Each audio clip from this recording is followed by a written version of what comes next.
مثال بسيط، انا جيت في رمضان قلت لك عمرو انت اجمد واحد في الحته دي، انت اجمد واحد في اليوتيوب ومش عارف ايه وبتاع وصايع وجامد وبتاع، عمرو خد $10,000 اعمل لي برنامج في رمضان.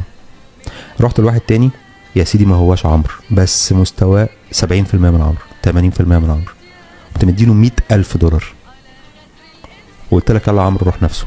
هات نفسه ازاي؟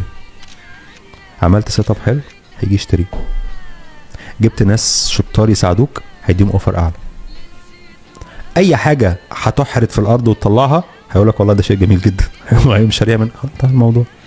فانا هنا ما خليتش عمرو نفسه، انا وهمت الناس ان في منافسه وفي الاخر النتيجه معروفه. النتيجه دي مش نتيجه مش نتيجه موسم، نتيجه التاريخ. لان ليستر ممكن ياخد الدوري بس ليستر عمره ما هياخد الدوري سنتين ثلاثه ورا بعض. اللي هياخد الدوري سنتين ثلاثه ورا بعض هو مانشستر سيتي ايزلي. مثال بسيط، انا جيت في رمضان قلت لك عمرو انت اجمد واحد في الحته دي، انت اجمد واحد في اليوتيوب ومش عارف ايه وبتاع وصايع وجامد وبتاع، عمرو خد $10,000 اعمل لي برنامج في رمضان.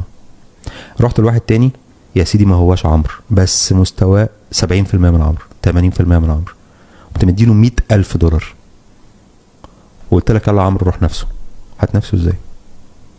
عملت سيت اب حلو هيجي يشتريه، جبت ناس شطار يساعدوك هيديهم اوفر اعلى، اي حاجه هتحرد في الارض وتطلعها هيقول لك والله ده شيء جميل جدا وهي مش شاريه من انتهى الموضوع. فانا هنا ما خليتش عمرو نفسه، انا وهمت الناس ان في منافسه وفي الاخر النتيجه معروفه. النتيجه دي مش نتيجه مش نتيجه موسم، نتيجه التاريخ.